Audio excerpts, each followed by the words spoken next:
Hello everyone and welcome back to our YouTube channel. तो आज के वीडियो में हम इंटेलिजेंस टॉपिक के बारे में कंटिन्यू करने वाले हैं। That is the class 12th का चैप्टर फर्स्ट का आगे का टॉपिक।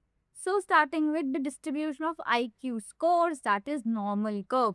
तो हमने पिछली बार पढ़ा था कि आईक्यू क्या होता है, आईक्यू को कैसे मेजर करते हैं, that is the intelligence question, right.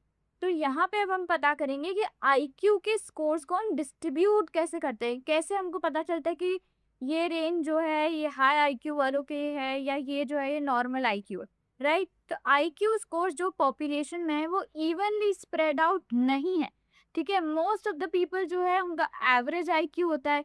कुछ थोड़े से ऐसे लोग होते हैं जिनका बहुत ही एक्सट्रीम हाई आईक्यू होता है और कुछ लोग थोड़े से ऐसे होते हैं जिनका एक्सट्रीम लो आईक्यू होता है, राइट। तो ऐसा नहीं कि बहुत ज्यादा इवनली स्प्रेड है कि 5 लोग इधर 5 लोग इधर 5 लोग इधर, no, it could be anyways, right. ये जो पैटर्न ऑफ डिस्ट्रीब्यूशन है कि हम कैसे डिस्ट्रीब्यूट कर रहे हैं, ये एक बेल शेप्ड कर्व बनाता है जिसको हम नॉर्मल कर्व बोलते हैं। वेरी इंपॉर्टेंट पॉइंट, आईक्यू का जो डिस्ट्रीब्यूशन है वो बेल शेप्ड कर्व एक नॉर्मल कर्व से दिखाया जाता है, जहाँ पे जो हाईएस्ट नंबर ऑफ पीपल है, ऐसा बताया जाता है कि हाईएस्ट नंबर ऑफ पीपल जो है वो मिडिल रेंज में फॉलो करते हैं। दैट इज द 90 to 110 वाली रेंज एक मिडिल रेंज मानी जाएगी। 100 is basically the mean over here, right. तो ये जो बीच वाली रेंज है that is a middle range, जहाँ पे most highest number of people इस मिडिल रेंज में रहते हैं और कुछ फ्यू पीपल जो है वो एक्सट्रीम्स पे रहते हैं, that is very high IQ and a very low IQ. यहाँ पे हमने बेल शेप्ड डायग्राम दिया हुआ है, बेल शेप कर्व दिया हुआ है, इसको हमको अच्छे से याद करना है। इसका डायग्राम हो सकता है आ सके। तो यहाँ पे ये बेल शेप्ड कर्व ऐसे बना हुआ है, जीरो से थोड़ा सा ऊपर है। ये बहुत अच्छे से ध्यान रखना क्योंकि किसी का भी इंटेलिजेंस जीरो नहीं माना जाता कि जीरो इंटेलिजेंस है, राइट। फिर 100 क्या है, हमारा एक रेफरेंस पॉइंट है। हमने लास्ट वीडियो में पढ़ा था कि 100 को हम रेफरेंस पॉइंट लेके चलते हैं। तो 100 के ऊपर एक लाइन है, दैट इज द एवरेज। तो अब जो 90 से लेके 110 के बीच में जो भी आईक्यू रेंज है that is the average IQ range. उसके बाद अगर हम देखें तो 80 से 90 के बीच में जो आईक्यू रेंज है उसको लो एवरेज बोला जाता है और 70 to 80 के बीच में हम बॉर्डर लाइन बोलते हैं। सबसे इंपॉर्टेंट चीज टू रिमेम्बर, 70 से नीचे अगर आईक्यू आ गया तो वो इंटेलेक्चुअल डेफिशिएंसी की कैटेगरी में जाता है। Below 70 IQ comes under ID, that is intellectual deficiency, right? Intellectual deficiency के अंदर भी down to this 4 parts कि mild है, moderate है, severe है या profound है। That is clearly marked in the bell shaped diagram. 70 to हम ले लें थोड़ा सा 55 माइल्ड है, राइट। 55 टू अराउंड 40 जो है that is moderate, then 40 to somewhat 25 is severe और 25 से कम दैट कम्स अंडर प्रोफाउंड, ठीक है। ये चारों चीजें को हम डिटेल में बाद में डिस्कस करेंगे। अब एवरेज के थोड़ा सा 100 के आगे आते हैं। तो यहाँ पे 100 टू 110 तक तो एवरेज ही था। 110 से अगर 120 देखे तो हाई एवरेज है, राइट। उसके बाद 120 से 130 देखे तो सुपीरियर आईक्यू है, that is also very good IQ score. पर अगर 130 से ज्यादा किसी का आईक्यू आता है तो हम उनको एक्सट्रीम इंटेलिजेंस में लेते हैं, that is very superior IQ. Again very few people fall under this category of the intellectual deficiency also end of the highly superior IQ also, right. अब यहाँ पे हम ये जो बेल शेप्ड कर्व है या जो डायग्राम है इसकी कुछ बातें कर लेते हैं क्योंकि इंपॉर्टेंट है। कर्व कैसा रहता है, सिमेट्रिकल रहता है। Number of people above the average is रफली equal to the number below the average and the central value of distribution is called the mean which is 100। हमने डायग्राम में देखा था कि 100 को हमने मीन वैल्यू लिया था और सिमेट्रिकल है। 100 से पहले और 100 से बाद में इक्वल नंबर ऑफ रेंजेस हमारी फॉल कर रही है, राइट। अगर हम यहाँ पे एवरेज का ही देखें तो 90 to 100 भी एवरेज है, 100 to 110 भी एवरेज है। तो 100 से 10 10, राइट, 10 कम और 10 ज्यादा दोनों एवरेज की कैटेगरी में आ रहा है। तो ये क्या है, ये सिमेट्रिकल डिस्ट्रीब्यूशन है, एकदम बीच में से लाइन कट रही है। Symmetry is what, that divides it into two equal half, तो पर टू इक्वल हाफ्स में बटा हुआ है। सो रफली it is the equal number below the average, above the average, a central value is the mean which is 100. Most people का IQ score between 90 to 110 ही होता है, बहुत सारे लोगों का, जो कि नॉर्मल रेंज ऑफ इंटेलिजेंस मानी जाती है। इंडिविजुअल जिनका 70 से कम आईक्यू आएगा वो इंटेलेक्चुअल डिसेबिलिटी की कैटेगरी में आएंगे, या they are suspected to have intellectual disability, meaning कि हो सकता है कि उनको सिग्निफिकेंट चैलेंजेस आए उनकी लर्निंग में, उनकी डेली फंक्शनिंग में, उनको ज़्यादा असिस्टेंट की ज़रूरत हो, राइट। इंडिविजुअल जिनका 130 से ऊपर आईक्यू रहेगा वो एक्सेप्शनली टैलेंटेड और गिफ्टेड माने जाते हैं, मतलब उनमें एडवांस्ड एबिलिटी दिखेगी उनकी लर्निंग में, उनकी प्रॉब्लम सॉल्विंग में, उनकी क्रिएटिविटी में। ओके, ये हमने पहले ही समझ लिया था, these points are very important. उसके बाद हम थोड़ा सा क्लासिफिकेशन ऑफ पीपल देख लेते हैं आईक्यू के बेसिस पे। ये जो हम बात कर रहे थे कि कितने पीपल लाई करते हैं, तो यहाँ पे हम वेरी सुपीरियर, अगर 130 से अबाव जो कि वेरी सुपीरियर है, तो 2.2% of the population very superior IQ में फॉल करेगी। 120 टू 130 सुपीरियर आईक्यू में 6.7% पॉपुलेशन है। 110 टू 119 हाई एवरेज 16.1% पॉपुलेशन है। 90 टू 109 दैट इज हमारा एवरेज आ रहा है, जिसपे 50% पॉपुलेशन हमारी एवरेज आईक्यू रेंज में फॉल कर रही है, राइट। अगेन सेम चीज, अब लो एवरेज में again 16.1, borderline that is 70 to 79 borderline आ रहा है 6.7, बिलो 70 मेंटली रिटार्डेड या जो मेंटली चैलेंज जो हम बोलते हैं, अब यूजुअली रिटार्डेड वर्ड यूज नहीं किया जाता, very important to remember, 2.2% population. अब अगर यहाँ पे थोड़ा सा देखो तो लर्निंग के लिए इजी कैसे करेंगे, एवरेज सबसे पहले बीच का देख लो, एवरेज के ऊपर 3 चीजें आएगी, एवरेज के नीचे 3 रेंज आ रही है, एवरेज जो है वो 50% है, ठीक है। अब या तो आप इसके ऊपर का याद कर लो या तो नीचे का, ठीक है। ऊपर के जो 3 पॉइंट है वो क्या है, very superior, superior, high.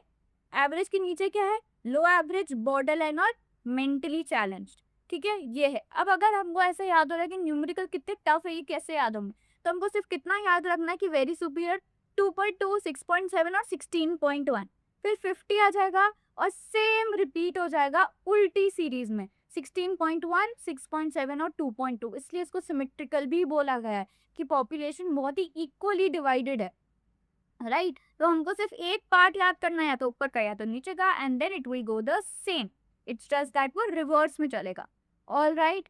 So this is basically कि कैसे पॉपुलेशन डिवाइडेड है इन परसेंटेज। अब हम बात कर लेते हैं एक्सट्रीम्स ऑफ इंटेलिजेंस की, ठीक है। दो हमने एक्सट्रीम्स पढ़ी थी, एक इंटेलेक्चुअल डेफिशिएंसी और एक हमने पढ़ा था that is gifted extreme intelligence, बहुत सुपीरियर आईक्यू। तो इंटेलिजेंस टेस्ट जो है वो यूजफुल रहता है उन लोगों को आइडेंटिफाई करने में जो कि एक्सट्रीम एंड्स ऑफ इंटेलिजेंस में। हमको कैसे पता चला, हमको इंटेलिजेंस टेस्ट जब हम लगा रहे हैं तो पता चल रहा है कि इंसान का आईक्यू क्या है, उस इंडिविजुअल के आईक्यू स्कोर से पता लग रहा है कि वो किस रेंज में फॉल कर रहा है, ठीक है। जैसे कि जो एक्सेप्शनली गिफ्टेड होते हैं या जिनको स्पेशल सपोर्ट चाहिए रहता है, तो हमने पहले ही पढ़ लिया 2% ऑफ पॉपुलेशन जो है that is gifted individual IQ above 130 और similar percentage intellectual deficiency IQ below 70। ये दोनों पॉइंट्स याद रखना कि अबव 130 को क्या बोलते हैं और आईक्यू बिलो 70 को क्या बोलते हैं। ये जो दोनों ग्रुप है ये सिग्निफिकेंटली डिफर करेंगे एवरेज पॉपुलेशन से, सिर्फ इंटेलिजेंस के टर्म में नहीं, उनकी कॉग्निशन जो कि उनकी थिंकिंग प्रोसेसिंग है, उनका जो इमोशनल फैक्टर है, उनकी जो मोटिवेशनल कैरेक्टरिस्टिक्स है, वो पूरी चीज़ें बहुत अलग होती है फ्रॉम दी ओवरऑल पॉपुलेशन जो कि उस रेंज में फॉल नहीं करी, राइट। जो गिफ्टेड इंडिविजुअल्स है उनको बहुत जल्दी लर्न हो जाता है, बहुत क्विकली थिंक करते हैं, क्रिएटिवली थिंक कर सकते हैं, वाइल इंटेलेक्चुअल डिसेबिलिटी वाले इंडिविजुअल उनको एक्सटर्नल सपोर्ट की जरूरत पड़ सकती है बहुत बेसिक काम करने के लिए भी, ऑल राइट। तो आज हम वेरिएशन ऑफ इंटेलिजेंस वाले टॉपिक में इंटेलेक्चुअल डिसेबिलिटी की बात कर रहे हैं, और इसी टॉपिक के अंदर जो वेरिएशन ऑफ इंटेलिजेंस, इस टॉपिक के अंदर हमारी इंटेलेक्चुअल गिफ्टेडनेस आती है जो कि हम नेक्स्ट वीडियो में डिस्कस करेंगे, all right. So let's first talk about intellectual deficiency that is intellectual disability भी माना जाता है। इंटेलेक्चुअल डिसेबिलिटी क्या होता है, एक ऐसी कंडीशन जहाँ पे बच्चे सीरियस डिफिकल्टी इन लर्निंग को फेस करते हैं, इवन बेसिक स्किल्स जैसे कि रीडिंग हो गया, राइटिंग हो गया, जो डेली एक्टिविटीज है उनको करने में उनको प्रॉब्लम आ जाती है ना, वो सिंपल वर्ड्स भी रीड नहीं कर पाते, सिंपल चीज़ें भी नहीं लिख पाते, उनको ABCD याद करने में ही बहुत टाइम लग जाता है। तो ये क्या होता है, एक ऐसी कंडीशन होती है, यूजुअली बच्चों में हम इस चीज़ को बहुत जल्दी कैच कर पाते हैं। ऑब्वियसली जब उनकी स्कूलिंग शुरू होगी इवेंचुअली उनकी डेवलपमेंट से पता चल जाता है, राइट ना, यहाँ पे डिफिकल्टी किस में हो रही है, हमें लर्निंग में हो रही है, और हम बेसिक स्किल्स भी परफॉर्म नहीं कर पा रहे हैं।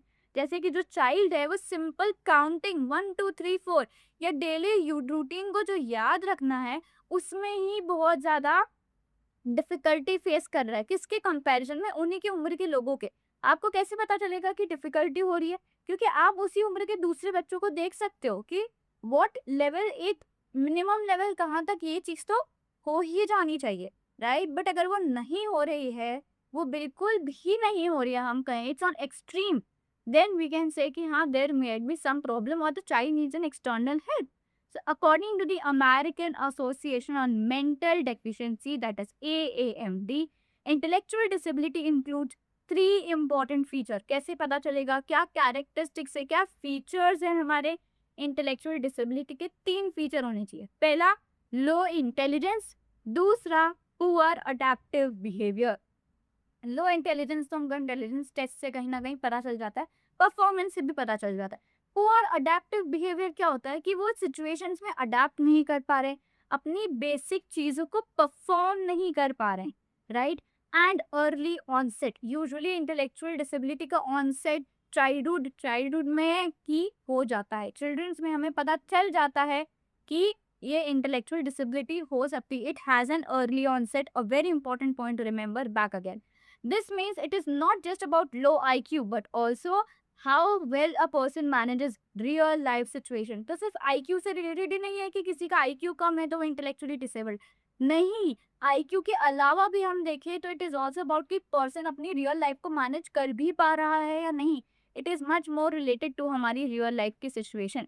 तो American Association on Mental Deficiency के अनुसार जो इंटेलेक्चुअल डिसेबिलिटी है, उसके तीन फीचर्स को हम थोड़ा सा डिटेल में डिस्कस करेंगे. Low intelligence, that is below average IQ, जो कि हमने पढ़ा था कि 70 से बिलो में तो इंटेलेक्चुअल डिसेबिलिटी के कैटेगरी में आते हैं. So the person has significantly low intellectual ability, usually measured through an IQ टेस्ट. IQ क्या है? बिलो 70. एंड एग्जाम्पल की चाइल्ड जो है वो स्ट्रगल कर रहा है, बेसिक प्रॉब्लम को सॉल्व नहीं कर पा रहा, और उसके जो उसी एज के जो दूसरे चिल्ड्रन है वो उस चीज को सॉल्व कर पा रहे, वो भी भले से टाइम ले रहे, पर वो कर पा रहे हैं. पर ये बच्चा बिल्कुल ही सॉल्व नहीं कर पा रहा, एकदम सिंपल से सिंपल चीजें भी नहीं कर पा रहा है, राइट? फिर होता है पुअर अडेप्टिव बिहेवियर. जो पर्सन है उसको डिफिकल्टी आती है डेली लाइफ को इंडिपेंडेंटली हैंडल करने में. जो टास्क बच्चे इवेंचुअली सीख जाते हैं अपने आप से करना, वो चीज़ें वो सीख ही नहीं पाते, राइट? उनको बेसिक टास्क में कि उनको खाना खाना है, उनको ड्रेसिंग करना है, जैसे कि कपड़े पहनने हैं या सोशल इंटरेक्शन करना है, ब्रश करना है, इन बेसिक टास्क में ही उनका इंडिपेंडेंस नहीं आ पा रहा होता है, राइट? एक टाइम के बाद बच्चा धीरे धीरे सीख जाता है, पर वो लोग इस चीज को अडेप्ट नहीं कर पा रहे हैं, right? A child may not be able to manage money और कम्युनिकेट प्रॉपर्ली विद अदर्स. वो प्रॉपर्ली कम्युनिकेट नहीं कर पा रहे, उनको मनी अभी अरेंज करना आया ही नहीं है, वो अपने बेसिक टास्क को नहीं परफॉर्म कर पा रहे, एंड दैट इज अगेन क्योंकि डेली फंक्शनिंग अफेक्ट हो रही है. और early onset, that is 0 to 18 years of age में इसका ऑनसेट हो जाता है. ये difficulties must appear during the developmental period. हमारा डेवलपमेंटल पीरियड क्या होता है? चाइल्डहुड टू एडोलेसेंस को हम डेवलपमेंटल पीरियड कहते हैं. 0 to 18 ईयर्स ऑफ एज हमारा डेवलपमेंटल पीरियड है, जब बच्चा डेवलप हो रहा है, ग्रो हो रहा है, चीजें सीख रहा है, राइट? पर यहाँ पे क्या हो रहा है? यहाँ पे उस डेवलपमेंटल पीरियड में डिफिकल्टी आ रही है. इस पीरियड में अगर डिफिकल्टी आती है तो ही हम उसको एक इंटेलेक्चुअल डेफिशिएंसी के लेबल में डालेंगे, जैसे कि डिलेज इन स्पीकिंग, लर्निंग और social skills from an early age. So there is a wide variation among intellectual disabled individual, meaning not all individual are same. अब हमने क्या पढ़ा था? इंटेलेक्चुअल डेफिशिएंसी की भी 4 रेंजेस है, वो भी 4 पार्ट में डिवाइडेड है. तो हर इंटेलेक्चुअली डिसेबल्ड इंडिविजुअल भी सेम तरीके से एक्ट नहीं करता है.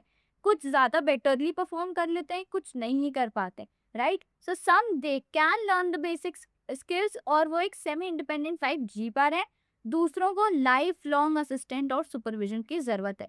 तो ये टेबल में हम बेसिकली समझ लेते हैं कि कैसे डिवाइडेड है.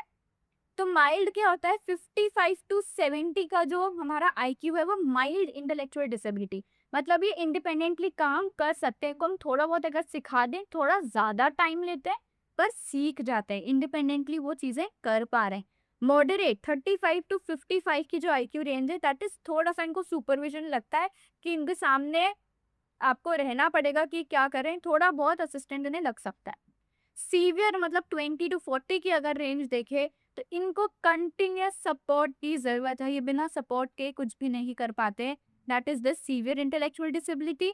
और प्रोफाउंड 25 के नीचे इनको लाइफ लॉन्ग केयर की ज़रूरत है, right? They can't do anything by their own, हर चीज़ में सपोर्ट, हर चीज़ में supervision, every time they need someone with them. So इनको लाइफ लॉन्ग केयर की ज़रूरत होती है। So this is the division, again very important. ये वाला टॉपिक ओवरऑल ही बहुत इंपॉर्टेंट है। अब थोड़ा सा इस वाले इमेज को आप देख लेना कि ये एनसीईआरटी में इस तरह दिया हुआ है, मैंने उस पहले वाले इमेज में चीज़ों को सिंप्लीफाई कर दिया है। यहाँ पे रेंजेस दो में दिए कि 20 टू 25, फिर 35 to 40, which actually means the same जो कि पहले वाले चार्ट में दिखाया था, just in a simplified manner. और ये थोड़ा सा इस तरह दिया है। So you can also look at this image which is given and the same, almost same image है, ऑलमोस्ट सेम रेंजेस है। So you should know the ranges at least at one of the charts you should learn properly. So this is it for today's video. अब next video में हम next topic की बात करेंगे. Until that time, if you like the video, please do like, share and subscribe.